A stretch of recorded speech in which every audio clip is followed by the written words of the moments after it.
And with a good reason, because everything is so just toasty fritter out there. Yeah. It's ready to go. Dry as can be.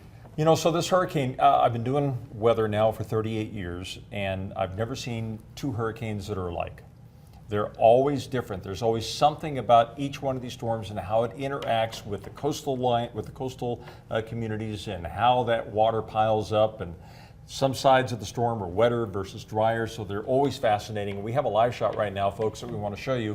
This is from Cape Fear, North Carolina, and as you can tell, boy, that flag has been taking a beating. And keep in mind that they're just on the outer fringe right now of the core of the hurricane force winds. The hurricane force winds are located within the central part of the storm, near the eye of the storm, but you can certainly see that sea is looking very angry, and that hurricane has been piling up ocean water near the center for quite some time, and that dome of rising water is associated with the eye wall itself, and once the eye wall comes on shore, that's when we will see the peak storm surge as well. All right, so that's the way it looks from the ground perspective. This is the way it looks from the Doppler radar perspective. So we're not seeing any clouds. All we're seeing right now is the radar scanning the skies, looking for the rain bands associated with the center of the storm. So here's the eye of the hurricane, and you'll notice that right here on the southeast quadrant of the hurricane, we're not getting any rain at all, and yet this is the eye wall of the storm.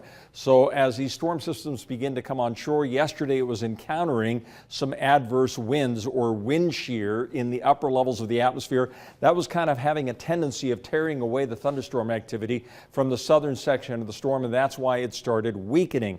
That is good news. The bad news is, because the hurricane's been out there for so long, and now that it's starting to interact with the land, this is when the whole process of the water being piled on shore begins. And then it starts changing over to what's going to happen inland when the remnants of the hurricane starts interacting with the rugged terrain out there in the mid-Atlantic states. So we'll be watching. We're seeing a little weak trough that's moving through right now, generating a scattering of showers around the central mountains of the state. Right now at Cascade and McCall, it looks like generally partly cloudy skies, but as you look off to the west there, you'll see that there are indeed a scattering of showers. I had some of my backcountry friends who were out flying around, and on their Facebook page, they posted some snow that was falling at some of the highest elevations of the central mountains. 70 degrees right now in Boise with winds out of the northwest at 12 miles per hour. The overall pattern is going to remain fairly unchanged. We have this very weak, broad area of low pressure hanging out over the northwestern part of the country.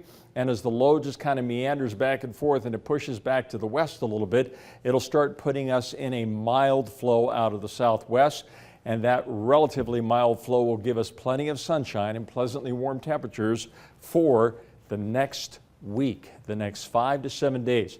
Maybe a few clouds here and there on Saturday, but overall, the pattern is looking pretty dry. With temperature readings getting up to 80 degrees on Saturday, Sunday 76, mostly sunny skies here, dry conditions expected.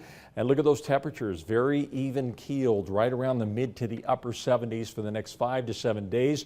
And up in the Long Valley, we will see mostly sunny to occasionally partly cloudy skies, but this is a dry pattern that sticks around for the next 5 to 7 days up in the high country as well. It's nice, refreshing temperatures. It is really good. Yeah.